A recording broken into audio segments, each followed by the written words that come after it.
Hey, everybody. Welcome to the Fireside Chat brought to you by Run, Try, Bike, Everyday Athlete Podcast Network. My name is Jason Bahamundi. I am your host for the show, and I will be joined by Krissy Murphy in a minute as I am super excited to have her join the show. Before I bring her on, please remember to subscribe, rate, review the Everyday Athlete Podcast Network on your favorite podcast platform.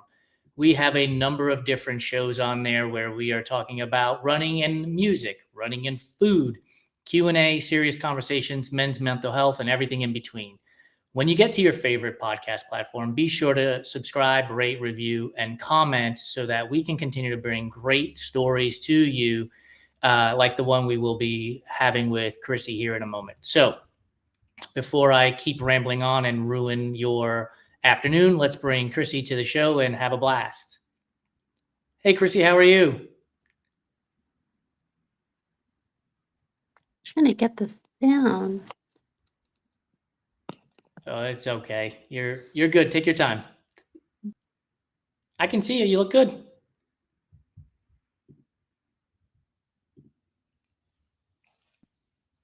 Are you good?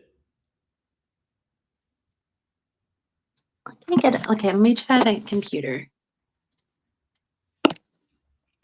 While Krissy's working on the technical side of things, let me give you some information about Run, Try, Bike and where we are and where we're headed for the future.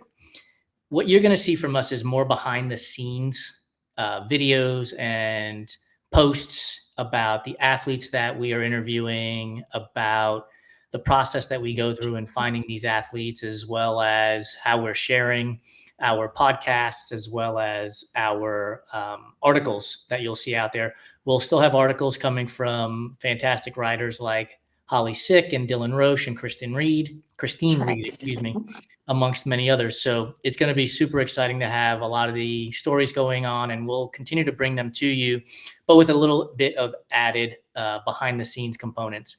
We are looking at potentially having a Wild West relay team in next year's event. So be on the lookout for that. It would be August of 2026. We are in the process of talking about having a live broadcast as hosts in December at a 100K in Indiana.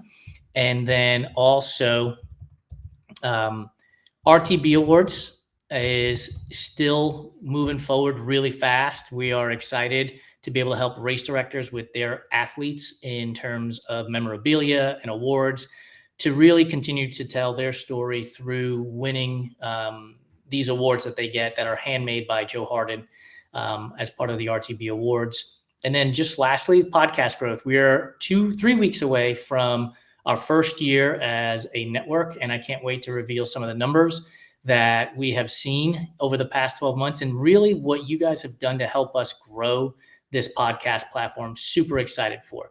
So it seems like we've gotten the technical difficulties out of the way, so I'm going to bring Krissy on and let's have a great conversation. Hey, Krissy, how are you? Hey, Jason, how are you? Sorry about that. No, it's all good. Look, it wouldn't be a Fireside Chat by Run, Try, Bike unless there was a technical difficulty somewhere along the line. There you go. There you go. Thanks for joining me. I really appreciate it. I know it's super short notice, so I appreciate you jumping on. Yeah, of course. First question we ask everybody is pineapple on pizza, yay or nay? 100% yay. Oh, can I rescind my invitation now? No, see, here's my thing. I'm glad that you asked this because when people talk about like stuff that they like or don't like, right? So if you don't like it, more for me and less for you. So it's like a win-win, right? So 100%. if we went somewhere together, we wouldn't have to share. So if we went somewhere together, we're probably both ordering our own pizza pies anyway. So let's be honest. That's We're true. runners. We're going to eat the whole thing on our own. You are correct. All right. So pineapple on pizza is a yay. But what is the go-to order for pizza for you anyway? What is the go-to order? So it's interesting because if I'm usually there with my family, my younger daughter loves pepperoni. And like, if it's a place that does like the double, triple pepperoni, that's what she wants. She wants all the pepperoni. My older daughter loves Canadian bacon. So we usually get one that's like half Canadian bacon and one that's like super mega pepperoni. And I prefer just like a simple, like I'd rather have like a margarita pizza, just plain. Yep. kind of a basic pizza. I don't like it to be too heavy. You know what I mean? I feel you. I'll I'm a New I'll eat Yorker, something on so the if you side. just give me plain cheese, I'm good to go. I don't need Yeah, much more good than that. quality cheese, you're good. Yeah. So this is unbelievable to be able to be talking to you because Dylan Roche interviewed you for an article on our website back in November. So we're only talking about 8 months ago, and it's been awesome to get to know somebody as much as you can know somebody through social media. Sure, yeah. Since I read your article that Dylan wrote for us. Back then, you had stated that you started running in 2010 with an app that you downloaded to help you do a 5K. And since then, you've gone on to, at that time, run 40 marathons. Has that number increased since November? Yeah, I've done what am I at? 43 now. So yeah, Do, 43. do you have one that just stands out from the rest? Oh, that's a really good question. I have done the majors, and people usually ask what's my favorite major. Tokyo Marathon's probably my favorite out of all of them because I did grow up in Japan, and it was very special because my parents were still there when I went to run in 2015. So I got to see them on the course. I've never seen like my parents at a marathon course, and because they lived in Japan, my mom is the person that can like navigate the trains super quick. And she actually saw me on the course 3 times, which Oh, was that's so awesome. incredible. So Did you so cry? special. Did you cry? Yeah. I would have been in tears if I would have been able to see my mother on the course 3 times. Oh my gosh. It was so great. Like, it was so funny because my husband was like, "There's no way we're gonna see her." And my mom's like, "You just watch." And she wore this like bright magenta wool coat because it was a cold day for spectators. For me, it was perfect running weather, but I was able to spot her really easily.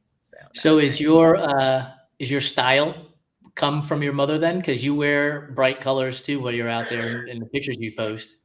Yeah, I think so. Because when I was, younger, like high school, like, I went through kinda like the no color stage, everything black, every shade of black.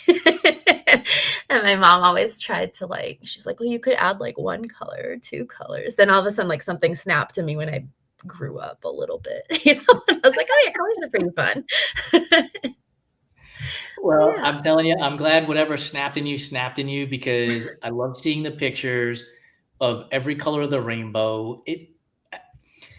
Here's the thing with social media. People don't tell you what you do for them in a positive manner often. They often tell you Yeah, how much they dislike what you're doing, right? So I'm going to break this mold and I let like you that. know that every time a picture gets posted and I see it on my feed, it makes me smile.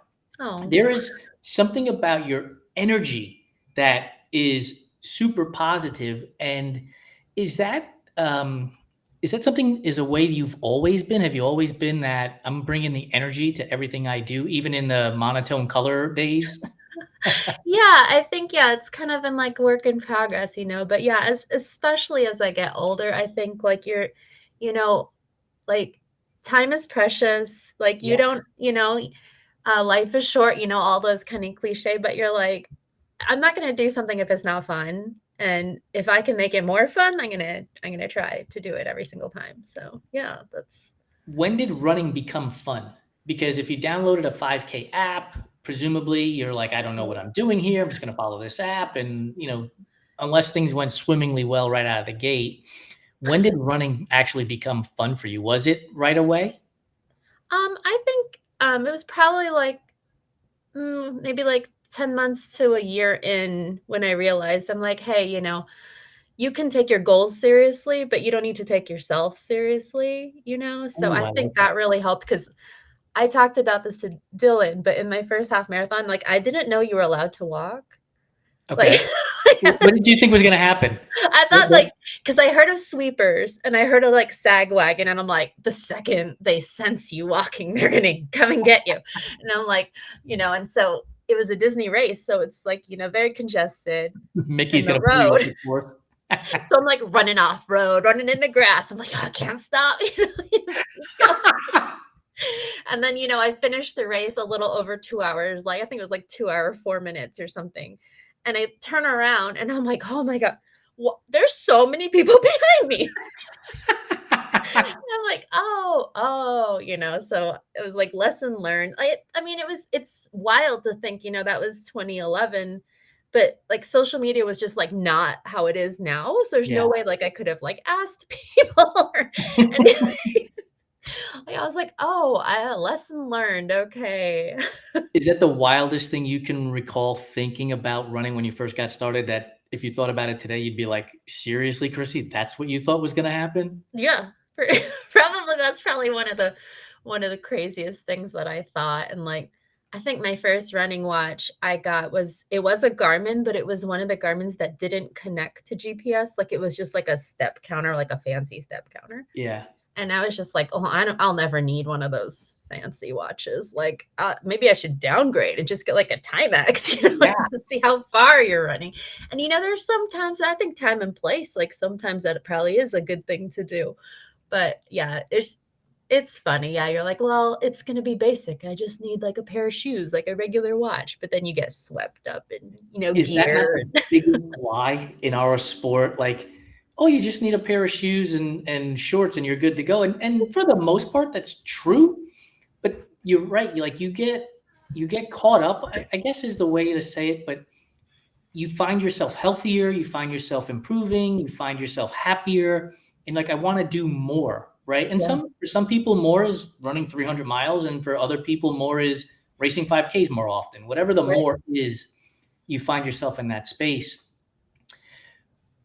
When did you find yourself saying, I want to do more? Like, this 5K is cool, but I want to do a 10K, half marathon, marathon. What was the next step, and when did it happen? So I think it was kind of a natural progression for me because, yeah, like the first was a 5K and I was like, oh, that was fun. And, I was very strict with my training. And like, I love training. I love a good training plan. I love checking off boxes. But for the half, when I went to half, the real reason why I even ran the race that I thought you had to run the whole time was, so it was like run Disney events. So it was the Walt Disney World one. I wanted to just run the Disneyland one because I love Disneyland. But then I hear about, this challenge, coast to coast challenge. I'm like, okay, so I got to do that. So I did the little challenge and I'm, signed up for it. And in the summer, I'm like, if I'm going to be running all this much, maybe I should like train for a marathon. I just kind of like threw it out there. And people are like, really? Like, why would you want to do that? And I was like, well, I mean, you're doing a long run every weekend. Yeah. And I was living in Virginia, so it's like hot, in Yeah. the summer, hot and humid. And I was like, well, I'll be ready. I would have done enough runs. So I was training for the half in September, but I was like, oh, if I find a race that's like convenient, maybe I should think about it, and then I was like, oh, find the Richmond Marathon. And so I signed up for that. So I was like, okay, I'm good, and that's when I found out, I found out all these little lessons that now I think people could just Google it really quickly. But they don't. They don't, right? Because the stories are still being told like, oh, I didn't know about X or Y. So they're not Googling it. It's funny because I was just like, okay, I'm training for this half. And I realized that I wasn't really doing speed work. I was just doing like, run how many miles this day, run how many miles this day. But just the fact that like I was increasing the mileage so much and obviously your endurance, like my first half was 2:04. And then that second one, I ran a 1:48. So I was like, okay, so there's something to be said about this, like building up your mileage thing, and I was like, oh, so then the one thing I heard from advice at the running store, because I did get fitted for shoes that summer, because I was like, oh, I'm serious about this running thing now. So the guy there was like, oh, what are you training for? I said, oh, my first marathon. He's like, well, the number one rule for training for a marathon, you want to hear it? I was like, yeah, of course I want to hear it. And he said, don't set a time goal for your first marathon. Your goal should be to have fun and ultimately finish it. If you don't finish it, don't beat yourself up, but that should be your goal, is to just enjoy it. I was like, yeah, okay. And in the back of my head, I'm like, okay, so what's my time goal? All right, so I told everyone, yeah, I just want to finish it, and I was like, no, for sure, 4 hours. I got to run this thing in 4 hours. So, and I did. I ran a 3:59. So nice. But I still tell people too, number one rule: don't set a time goal for your first marathon. It's interesting because when I did my first Ironman, I was told the same thing: don't set a time goal. And I'm like, have you met me? Like, what do you mean don't set a time goal? Like, I'm going to set a time goal, period, end of story. And my time goal was 12 hours. And I think I finished right around 12 hours in that vicinity. And I know why people say don't set a time goal, because you don't want to upset yourself. You don't want to hurt yourself if you're pushing too hard and all of these things. And I get that. And I would still convey that same message to people. But it's interesting. Like when I finished, and I don't think I hit under 12 hours at that first Ironman. Maybe I did. But I don't recall ever being upset about it. It was like, okay, cool. This is now the baseline from which to grow from. Was that the same thing for you when you hit the 3:59? Was that sort of like, okay, this is my baseline and I can see how I can improve on this now? So yes and no. Like I have like this like public, like, yeah, that's cool. I would have been okay with it if like internal monologue is like, oh no, you have to reach that goal. What's your next goal? What's going to be the next one? So I always kind of have this like, the little angel and devil situation. But I would never like get like, like seriously upset about it. But I think like it helps me. So that's okay. But I would never like, especially like to my kids and stuff. I'm like, I wouldn't like get incredibly upset about it. Like this is, failing at something is like, it teaches you a lot more than when you succeed. And that was another lesson I had to learn because, you think like, I have this goal, I'm going to beat it. I have this goal, I'm going to reach that goal. But like, you don't feel as satisfied as you think you would be when you just magically reach a goal. It's kind of like that suffering. Yeah. And it goes back to what you said earlier, like all the cliches, right? I remember a number of years ago, I would hear these cliches and I'm like, enough with the bullshit, man. Like, just go do the thing. But the reality is the cliches are there for a reason. And one of the things I've enjoyed recently is going through the process of training to reach the goal. I DNF'd Canyons 100 a couple of years ago. I'm racing another 100 miler at the end of this year. And I've had to progress over the last 2 years and through the training. And if the trail running gods are with me at Javelina and I get to finish and I get a buckle, the whole process of getting through all of that stuff is going to be super memorable, more so than just actually crossing the finish line. Yeah. Right. And so let me ask you this. I know you ran Boston in 2022. And so when you finished your first marathon, or maybe even the first handful of marathons, did Boston become sort of a goal for you, or did the world majors become a goal for you? Yeah. So after my first marathon, I heard that you had to qualify for Boston. And I looked at my time and I'm like, well, I could probably do that. Like, I'm young. I'm like, I was. I'm like, yeah, I have the time. At the time, we didn't have kids yet. I'm like, I just go to work and I have time to train. Shouldn't be a problem. I signed up for my second marathon before I even finished the first marathon. So I was kind of already like, a lot of people are like, they say like you run your first marathon and the first thought you have is incorrect, like I'll never do it again. And those are the people that will, 1-2 days later looking online for what they're going to sign up for. I was already signed up because I knew that I wanted to run another marathon and I wanted to make it like special or important. So I signed up for team and training for that second one. And because I wanted to like find a group to train with, because I love mixing it up. I love like solo runs, but I also love like 1 or 2 runs a week, group runs, the social aspect of hanging out with other runners, that kind of thing. So, go ahead. I told my coach in team and training that I wanted to qualify for Boston in my second marathon. That didn't happen. That didn't happen, but she believed in me. She was really supportive. But yeah, I ran a 3:58 in my second marathon. It improved. So PR by a minute. Yeah.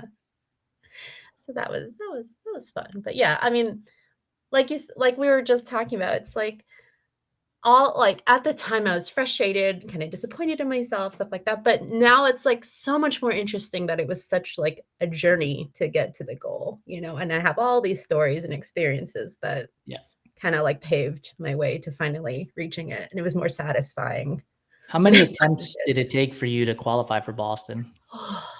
So official attempts, I want to say it was like 4 or 5, but it was spread out because after Tokyo in 2015, that's when me and my husband decided that we're going to try to start the family.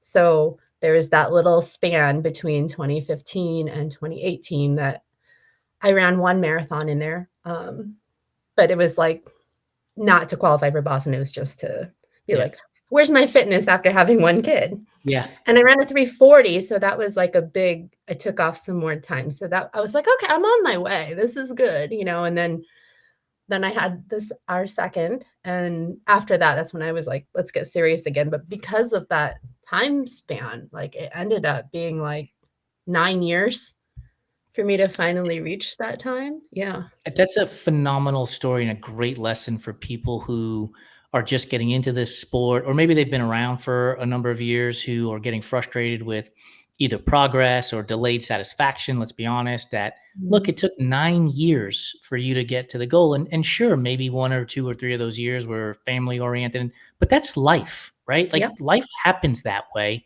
And one day you're living in Virginia, next year in the Pacific Northwest, or like me, one day I'm in Dallas, then I'm in Phoenix, then I'm in the Pacific Northwest, and now I'm in LA. Like that's just what happens in life. And it would be great if it was, utopia 24/7, but it's not. And you have to understand that sometimes things get delayed and pushed off and pushed back, and you just have to keep moving forward when you have the opportunity. Right. Yeah. We are a live show. I want to give a shout out to Dylan, who is how we are on the conversation. He joined us for a little while. He had to hop off, but he said he's so glad to have dropped in and listened to the two of us chat. He loves us both. And to Stephanie Walsh on Facebook, she commented, you always have to have a goal. You just have to do your best within reason. And I think that's a really good point, that oftentimes if we're adrift at sea in our training, it can get really easy to fall out of love with our sport because we're not looking at a goal. And a goal doesn't have to be a race or a time or a distance. It could just be, I want to run for 30 minutes today, and whatever that is, get out there and do it. I want to go back to the article that it got you introduced to us in our community. And in that article, because you've mentioned your kids, I want to bring this up, that November was your first time running with them, with the turkey trot. What was that like? Oh, it ended up being quite interesting, actually. Yeah. So it was us, and my husband came along too. He decided he wanted to sign up. Ended up being a really good idea because the two girls were super like hyped up, ready, excited. We'd been doing like, a little bit of running around the neighborhood. But on race day, I told them, you need to like pace ourselves, like start off slow, it'll be very exciting at the beginning. Don't run too fast. And they're like, yeah, okay, mom, So they, right out the gate, Zoom. And I'm like, oh, this is going to be one of the, okay, and there's so much you can say, and you maybe need to experience it for yourself. So I want to say like they were running like full speed for like a few minutes, and then they're like, are we done? I'm like, we've gone like a quarter mile, we got quite a bit to go. And then we decided to split up. So I took Abby and my husband took Ellie, and it was like a course that had a out and back. So me and Abby were doing like a run walk. I said, this might be helpful for you. If you like running fast, we can do that, but then we'll walk. Let's run fast and then walk. So we were doing pretty good. We come around the turnaround and we see Ellie and Eric. And we like shouted and waved, hey, how's it going? And Ellie, like, terrible. I want to go home, well, we got a little bit left. How much longer? We, and we're like, okay, see ya. Keep going, make it to the end. Abby was tired, but she's like, when I see that medal, I'm going to be so happy. It's going to be worth it. I said, yeah. And then, we're going to, have whole Thanksgiving, and we'll have like our turkey dinner, and we'll have pie, all that good stuff. And she was in the zone. She was good. We waited at the finish. When we got the finished pictures, like Ellie was the most like mean mugging kid. There's like all these people, put their hands up. She just like like the teeth, So yeah, it was interesting, but it was a lesson learned. They want to do it again. Oh, So they do. Both of them? they're like, we could do turkey trot. We have time to work on it. But me and Abby did a virtual 5K just last week, and she did really good on that. It was a similar time to the turkey trot, and it was a hillier course. So I was proud of her. She did a good job. Our guy, John Hudson, out in the Chicago area, said he loves the kids' enthusiasm at the first 400 meters of a 5K. Then they hate you the rest of the way until they cross that finish line. Yes, for sure. And the medal was, it was cool. So in the way home, look at your medal. It has a little turkey that can move around. I hate She didn't it. even care. I could have been sleeping, Mom. Pretty much.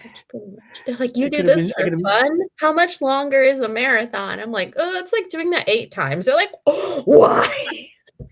They must think Why you're a would you do champion that? then. They must think you're a superhero, right? They're like, why? Why? You think that's fun? I'm like, Have they gone and spectated one of your marathons? they did. They actually were there when I ran my BQ, which was really special. It was really And cool. they didn't mind the 3+ hour-ish waiting around? Yeah, so they moved around a little bit. So they had fun. They had like a little park break in between and stuff. So it worked out pretty well. That's cool. Like, do you think outside of running, the lesson that you're teaching your kids through running will carry them and help them as they find obstacles in life? Because look, again, it would be awesome if life was, utopia and everything went well, but life is hard. Mhm. Do you think that seeing mom go do some hard things and get through running, that they'll be able to take lessons from what they're seeing you do and carry that into their own lives?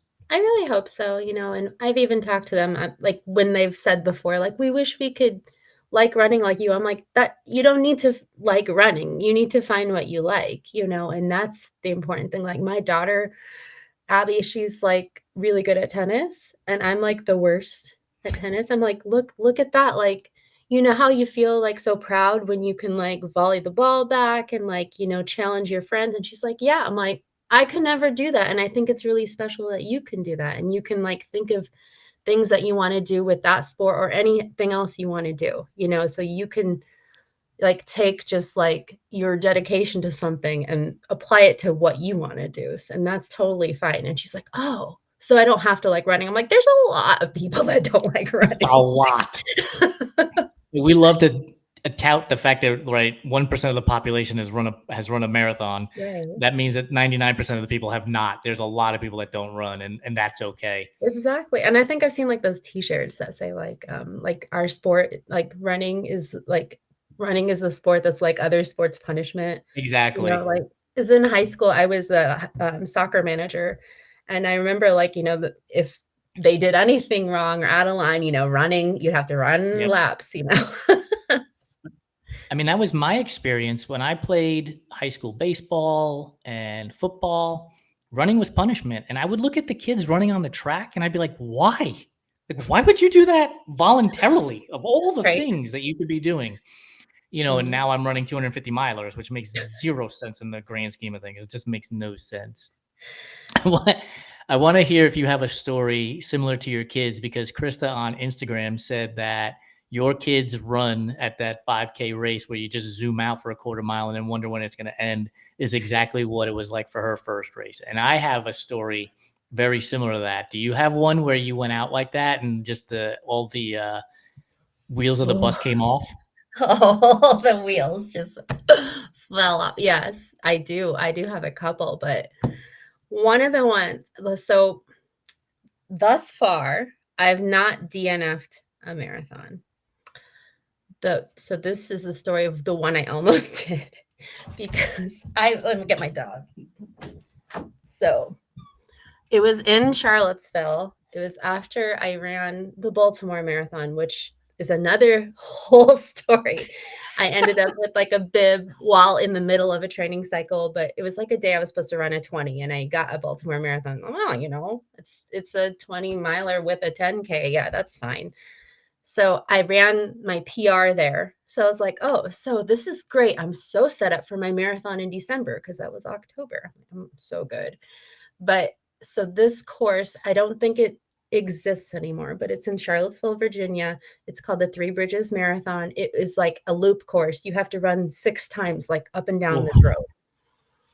In my mind, I'm like, this is going to be great. I train there all the time. I could do it with my eyes closed. Like, I know what the weather's going to be like. I'll sleep in my own bed the night before. Everything's great, you know?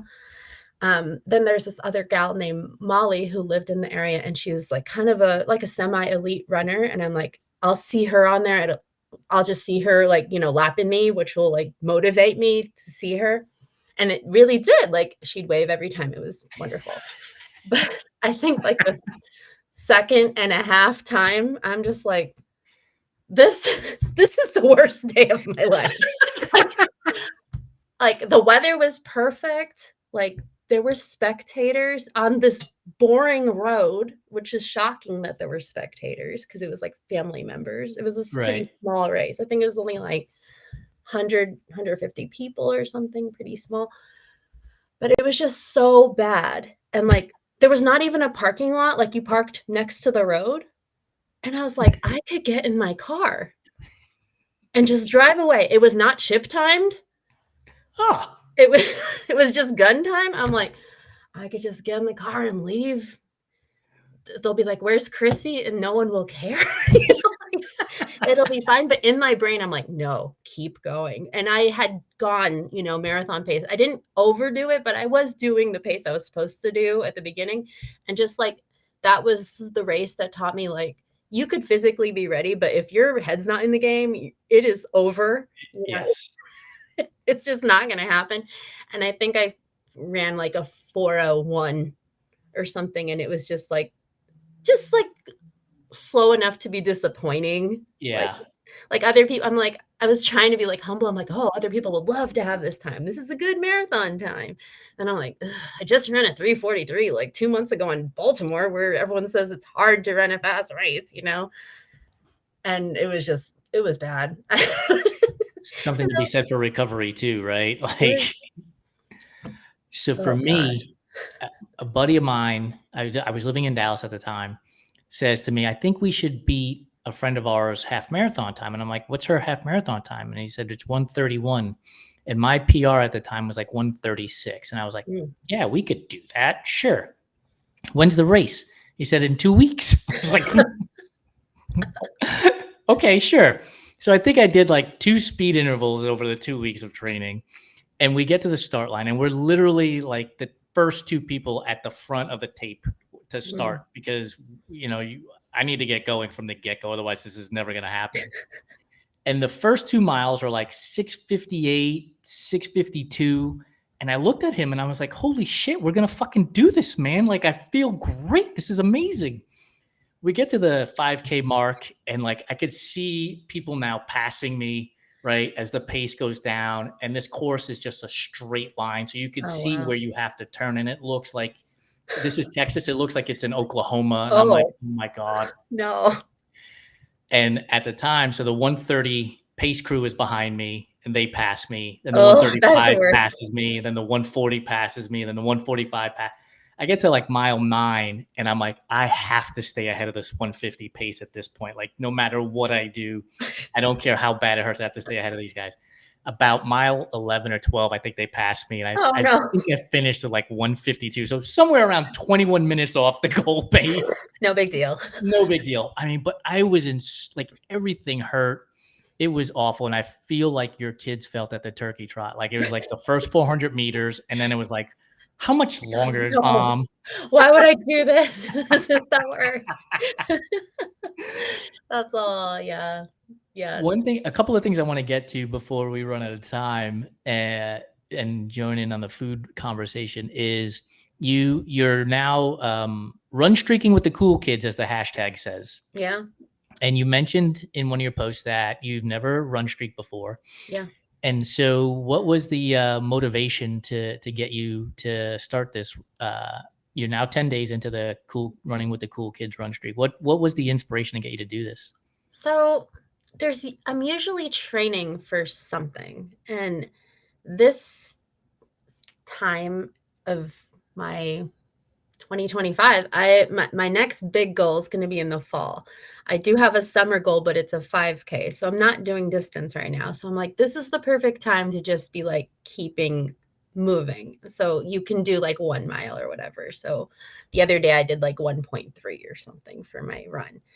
And so it just seemed like a good option this year. And as you know, since you said you spent some time in this Pacific Northwest, like I think there's not a lot of places that you want to be run streaking in the summer, but here That is place, perfect. perfect. It is So absolutely ideal up there. yeah, and it's just beautiful. Like my motivation most mornings is being able to see Rainier. So I'm like, Yeah. I'm gonna get out there and it's just gonna be beautiful. Of all the things that I have seen in my lifetime, we lived in downtown Seattle. I would run on the Centennial Path and I would run north. And then when I would turn around to come south on the Centennial Path and you come around the corner on a good day and Rainier is out, it is overwhelming to the point of emotional. Yeah. When you see that mountain, it's unreal how close it looks. Yes. Because it's so big. It's incredible. It's just beautiful. And if you catch it like right at sunrise, you get like that alpenglow, and it's just like, yeah, it doesn't even seem, it seems like you're like in a fantasy world or something. Yeah. Like I'm not on Earth. I don't know where I am.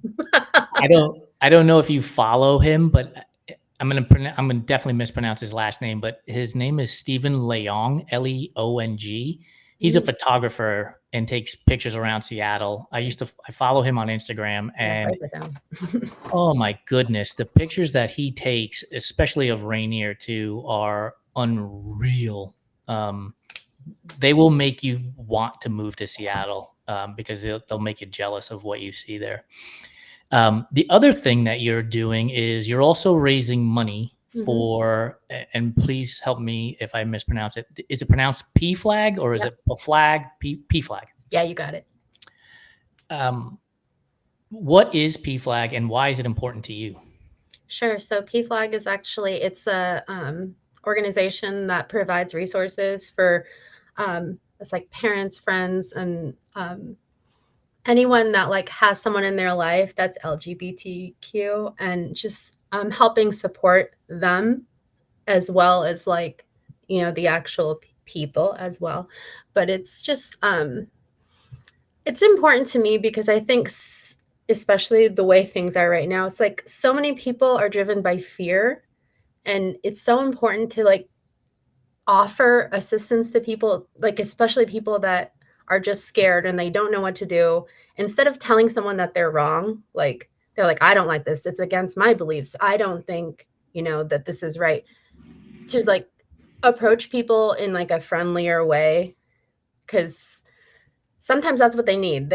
People just are quick to like shut down when they don't understand something. And I think you can't always do that with people, because sometimes people will be like, oh, okay, it's, you know, that's, you do need to get more, I don't know if serious is the right word, but kind of just more persistent about things when people then maybe say really ignorant, horrible stuff. But I think so many people would have more understanding of not just this topic, but like so many other topics if they just were given the information. And I don't, like I said, I like, sometimes I have this conversation with my parents, like they're like, well, that's fine, but like, I don't think that's good. Like, I don't believe that. And I'm like, but why? Right. You know, and being able to ask people questions and then give them information. And maybe they don't want to hear it from you right now, but to be able to point them in the right direction and they can kind of discover things on their own. That's why I really like that organization. Like they have so many like resource booklets and like seminar things and things that you can do. Like maybe someone's like in public wouldn't say that they'd want to look into it, but they could look it up and, you know, download a PDF and read it on their own time. And then if they have more questions, then they can take the next step and they can know that there's people in their community that are happy to help them and not judge them for because it's never too late to change your mind about something. That's right. So that's why I find it it was important to me. I have a lot of people in my life that maybe didn't have the support in their family, and as you get older, I'm sure you've experienced this as well. It's like you find out so much, obviously your family is super important, but sometimes your chosen family becomes kind of more like in the spotlight, or kind of like something that you can depend on more. And that's okay. It's okay to have a variety of different people that in your life. So yeah. I think the thing about, right, the variety is the spice of life is a cliche. And what I have found as I've gotten older is being more open to hearing conversations about things that I may not have been open to hearing years ago. And living in Seattle, it is one of the most open-minded places I have ever lived in. I know when I first got there, walking down the street, I saw pride flags in the windows. I saw Black Lives Matter flags in business windows. Stop AAPI hate was in windows. And it made me feel really comfortable to know that people were looking out for each other, including strangers. Yeah. And a couple of weeks ago, I talked to a gentleman at a workout group that we're a part of, and he's a member of the queer community. And I was asking him questions, and he answered them all. He was very helpful in providing insight and having conversation. And I just think that if you're ready, willing, and able to have those conversations with people and educate yourself and not be fearful of a person, honestly, that's really what it boils down to. Right. Like your whole world opens up. Like your whole world opens up. Right. I know when we changed our logo about 3 years ago from our standard black Run Try Bike logo to the pride flag. And I tell this story a lot. It was same Pride Month. June 30th was coming to an end. July 1st was around the corner, and I was getting ready to change the banner out because Pride Month was over. And I thought to myself, in a moment of clarity, the queer community doesn't stop being queer on July 1st. The same way you don't stop being Hispanic when Hispanic Heritage Month ends. Like you're still Hispanic. And I've left that up on our site, and it's a logo that we prominently display, and I have it on my sweatshirt. And I cannot tell you, Krissy, how many people have said to me, I didn't know who you guys were or what you were about, but once I saw the logo, I was very comfortable in talking to you. Wow. And that is reward enough to be able to make somebody feel comfortable. Right. And it's just such a small gesture, like you said. And I think what you were just saying too is like super important. It's like, that's really great that you had someone that you could talk to or ask questions to. But I think the other thing that we also, I've learned personally is like, it's not their responsibility to educate us either. So to have these resources, like we can learn these things together. They didn't sign up to educate people, you know? So I just think that's really great. Like you said, it's like the spice of life, and, it takes all kinds of people. And like when people realize, like you said, when you're having a welcoming way to get people in a conversation, then you're like, oh, I don't need to have my defenses up. Like we can actually chat about hard things, and that's actually great. We'll learn things that we didn't think and find more things in common that we didn't realize, Yeah. And you're raising money for the PFLAG organization.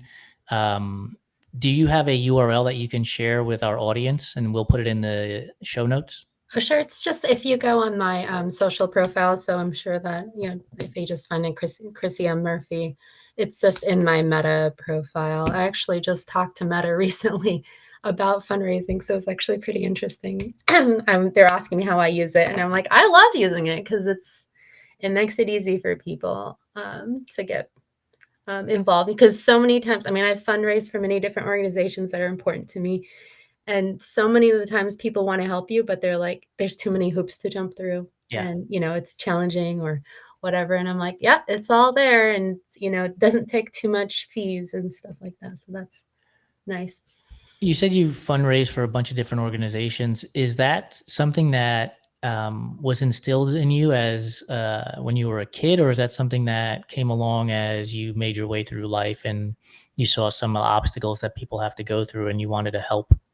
Yeah, it's something that's just developed over the years and meeting so many different people that are going through different challenges. Like I've seen so many like memes and cartoons recently, like, and they're funny, but it's so true. It's like no matter where you go or what you do, like you don't know what someone's going through. And you talk to them and you're like, wow, like what can I do in my life that is like feasible? Because you want to do big things. You want to Mhm. like make huge changes, but you're like, how can I do things on my level and like be a positive, just contributor to different issues and things like that? Because, I think in the past, like I would have been like, wow, raising like $150, like, wow, you're so special. But I'm like, no, like this is a small thing that I can do this month. Someone else will see it and be like, hey, what is important to me? Like, what can I do in my community? What can I do in causes that are important to me? And I think that's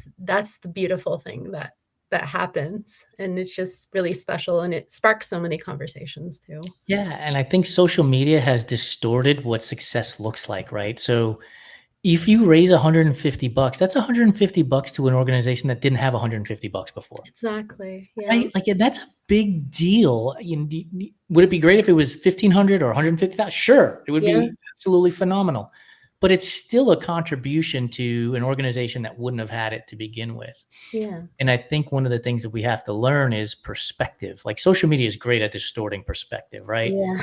Chrissy's running for 30 days straight, and I could be like, well, man, I am not running 30 days straight. I'm not as good of a runner as she is.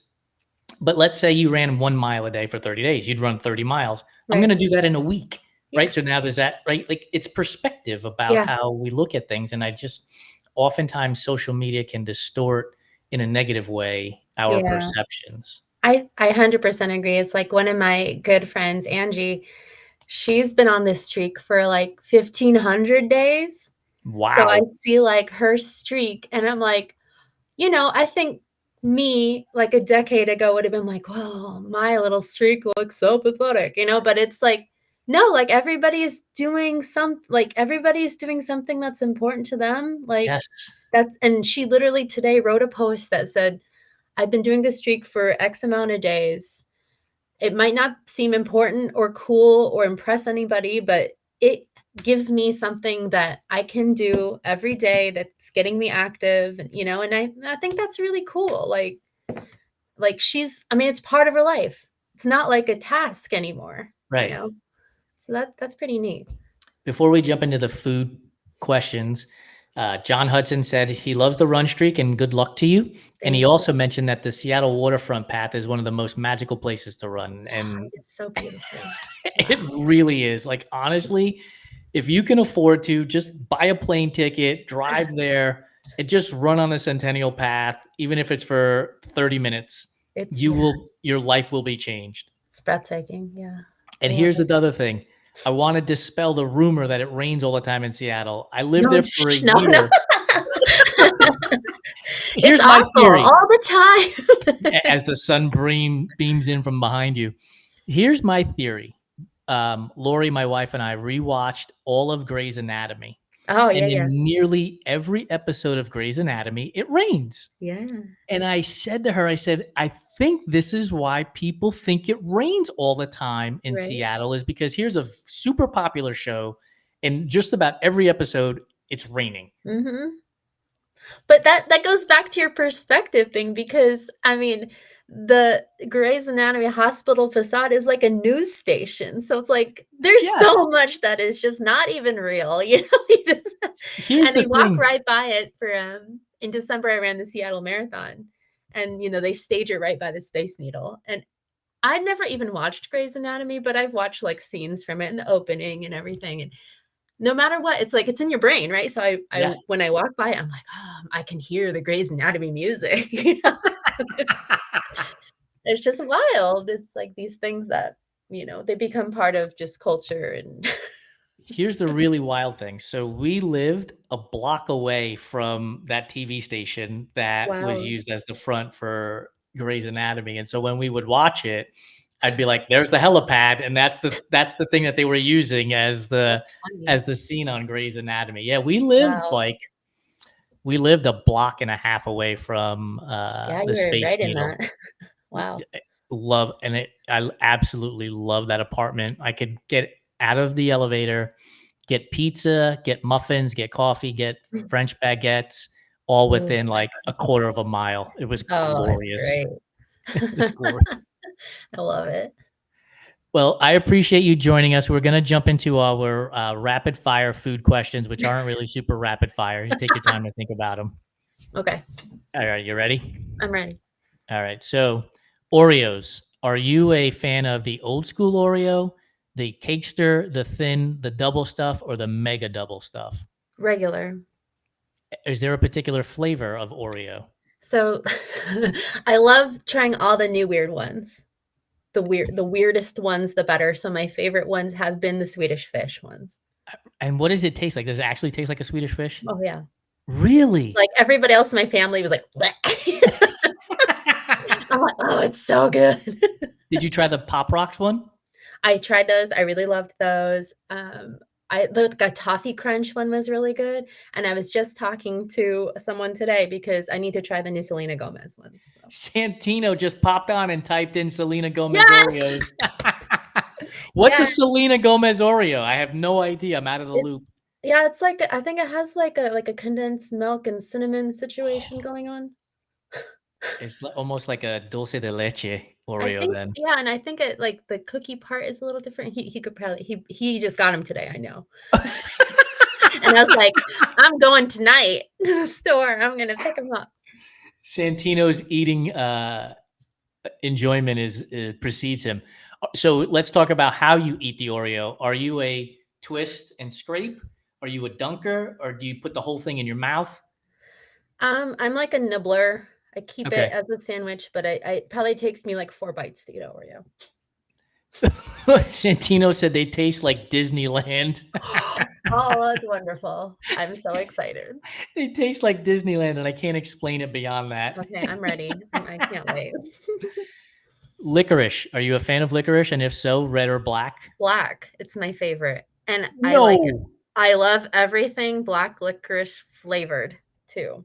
So that anise flavor is home run for you? It's fantastic. My favorite thing is going to a new ice cream place and seeing if they have black licorice ice cream. Oh my goodness. So Mike and Ike's are right up there for you? Oh yeah. Love them. Love them. No one else in my family likes it, so no one takes it from me. I love it. I love it. Favorite chocolate candy is? Favorite chocolate? So Cadbury, but like it has to be from the UK. Okay. Not the American version. Like fruit and nut. Favorite non-chocolate candy? My favorite Sour Patch Kids. Oh, so good. Where do nerd clusters rank in this? I don't like them. No. No, I tried them because I was like, I'm the biggest fangirl of Des Linden, and she said that she liked them, and I'm like, oh, I'm gonna get them, and I got them, and I was like, I'm not jiving. But then I read that someone said you have to put them in the microwave for like a few seconds, and then they're like really good. So I was like, okay, I'll try anything. So I did try it, and I'm like, pass. And I gave them to someone that liked them, so it was a win-win situation. But yeah, There you go. I'm not a fan. I'm not a fan. Santino brought me a 5-pound bag at Across the Years this past year. That's wonderful. I think they lasted about 10 days. You know what we got though that was different was like the Starburst gummies. Yes. We had those in our van for Ragnar last year, and those were good. I liked those. So speaking of microwaves, are you a fan of Peeps? No. Not at all.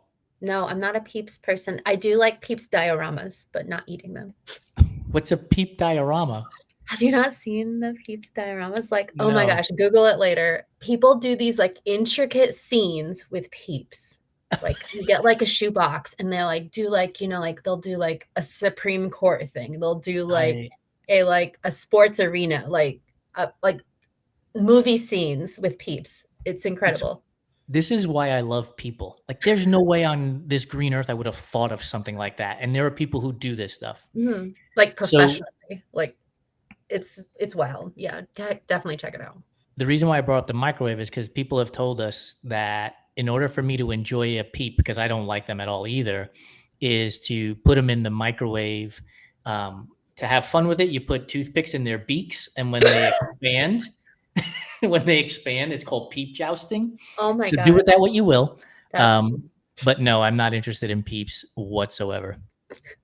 Candy corn. Is candy corn a real candy, or is it just earwax covered in sugar? so I'm gonna get canceled, but I love candy corn. And I actually have had several conversations with friends, and they're just like, there's something wrong with your brain and like your mouth or taste buds. Or I love candy corn and like candy corn flavored things, but I draw the line corn? at like those little pumpkins. Those pumpkins, I don't mess with the pumpkins. But do you eat the candy corn the way you eat an Oreo? So you nibble it, so you go orange, white, yellow? oh yeah, for sure. And they taste slightly different. I know they don't, but they do to me. Well, look, we all have our own intricacies. Do you have a method for eating M&Ms? A method for eating it. When I was younger, I used to separate the colors. Now I don't. Nobody got time for that. I don't do that. Well, I do. I have plenty of time to do it. I separate the colors and I eat from the least amount to the largest amount. So if Oh. there's 1 blue and 6 yellow, I'm eating the 1 blue by itself, and then I'll eat the 6 yellow. But I don't eat more than 3 at a time. I have no idea. It is what it is, and that's how we live. But do you eat them with popcorn? No. I saw that on it was that robot show that Remy Malek was in. Like he had a childhood memory of putting M&Ms in his popcorn, and I tried it, and it's really good. Popcorn is off limits for altering in any form or fashion. Like I will try. Do you like caramel corn? No, I don't like caramel corn. I don't like the cheesy popcorn. Oh no, I don't like the cheesy one either. Like if somebody gives me that tin for Christmas, that's nasty, right?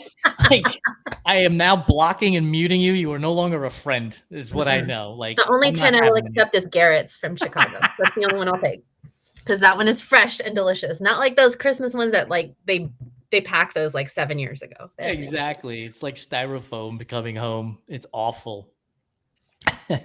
Is red velvet cake a real flavor, or is it just chocolate cake dressed up to go to the prom? It's the latter. My kids love it.